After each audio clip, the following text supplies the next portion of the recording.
Bienvenue sur Chat ira mieux demain, le premier podcast francophone 100% dédié au comportement de nos chats. Je m'appelle Amandine Pénaranda et je suis comportementaliste félin, spécialiste en relations humain-chat. Je te partage tous les lundis et jeudis mes conseils et mes astuces à travers différents sujets, autant en prévention que pour des problématiques déjà bien installées. Bonne écoute! Mon chat me mord les mains quand j'essaye de le caresser. C'est le sujet d'aujourd'hui. Alors, je vais essayer de t'expliquer pourquoi ton chat peut faire ça. Et il y a, on va dire, une grosse raison qui revient souvent. Ça va être justement lors des caresses, quand on essaie d'avoir un moment câlin avec son chat. En fait, ça va être de voir aussi par la suite dans cet épisode, est-ce que lui a envie d'un câlin ?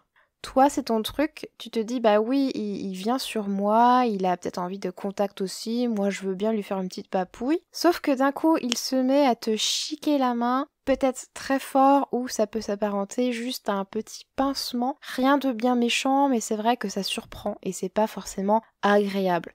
Déjà, ça va être de comprendre pourquoi ton chat te mord, tout simplement, qu'est-ce qui lui passe par la tête à ce moment-là. La raison est toute bête, ça va être simplement parce qu'il a peut-être pas envie de ce câlin à ce moment-là.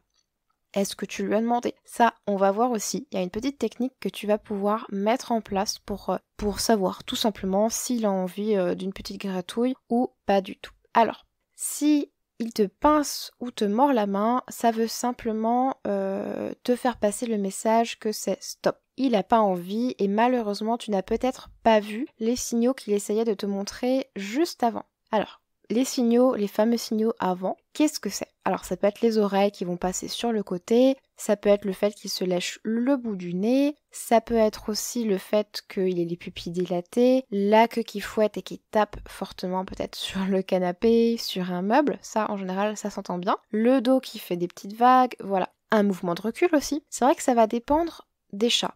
Chaque chat va vraiment te faire passer le message à sa manière. Donc ça va être à toi d'observer et de voir en fait comment ton chat réagit et comment tu peux faire pour anticiper ça. C'est vraiment important de se focaliser sur ces signaux-là parce que si tu ne fais pas attention, il va au bout des moments mordre ou griffer immédiatement et il ne te préviendra plus puisque forcément il peut se dire bah oui mais ça fonctionne pas, elle me lâche la grappe, forcément quand je mords ou quand je pince, là forcément c'est compris parce que ton réflexe à toi immédiat ça va être de retirer ta main et c'est le résultat que ton chat recherche. Donc il va adopter pour la stratégie qui est la plus rapide et qui va vite le soulager lui.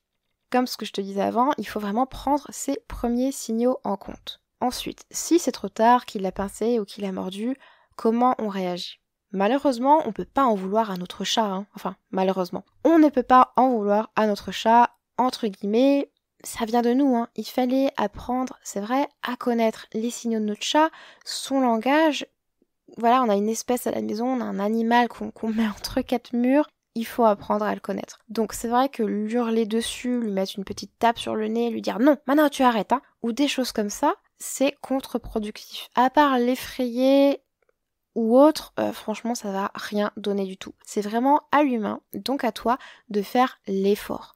D'accepter que ton chat, il a pas toujours envie d'être tripoté, même s'il vient se frotter contre toi ou s'il vient s'asseoir sur tes genoux, il a peut-être juste envie tout bêtement de ta présence. D'être avec toi, à côté, d'avoir ta chaleur corporelle, et c'est tout.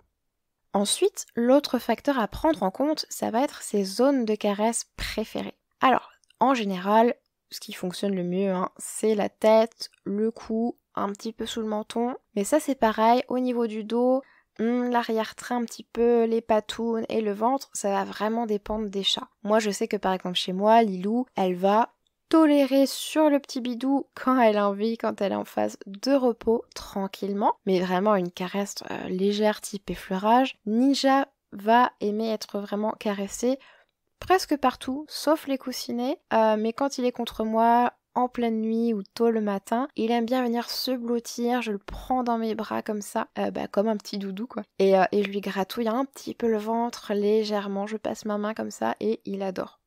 Et Clochette, elle, ça va être quand elle veut bien venir, une petite caresse sur la tête, on effleure un peu le long du dos et c'est tout. 30 secondes plus tard, il n'y a plus personne.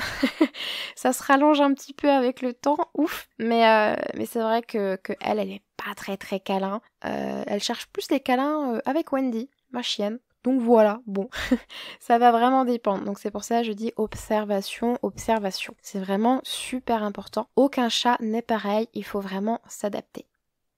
Comment faire pour avoir ce fameux feu vert de ton chat pour les câlins et comment réagir si ça arrive.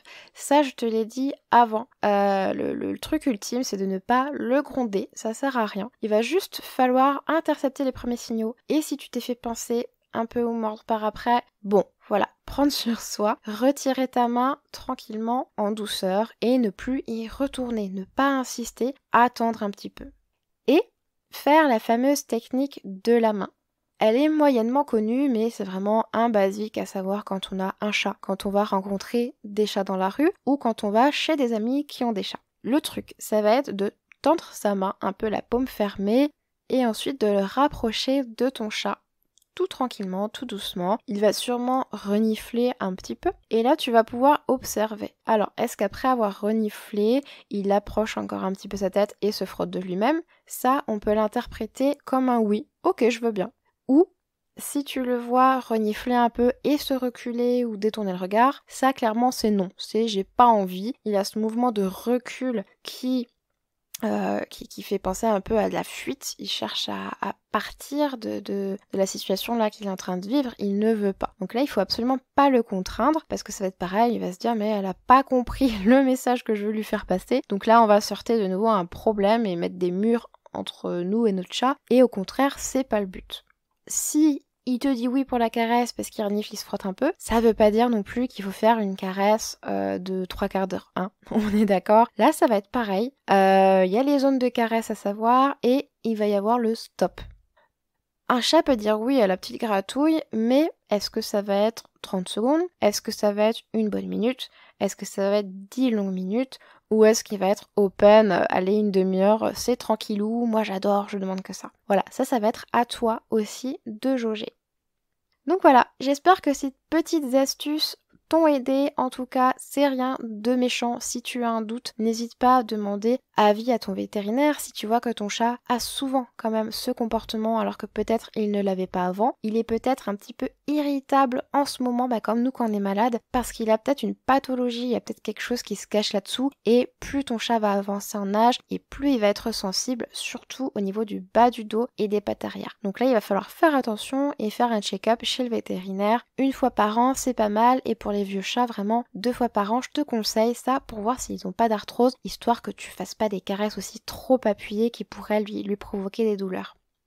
Sur ce, je te souhaite une super journée, une bonne après-midi, une bonne soirée, une bonne nuit. Voilà, c'est comme tu veux, où que tu sois, je te dis à bientôt.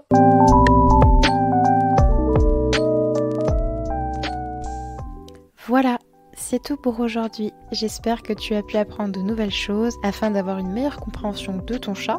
Si c'est le cas, n'hésite pas à le partager à ton entourage et à me faire un petit retour.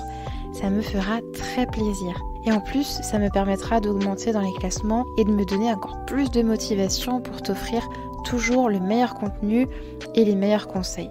Merci beaucoup pour ton soutien et très bonne fin de semaine à toi.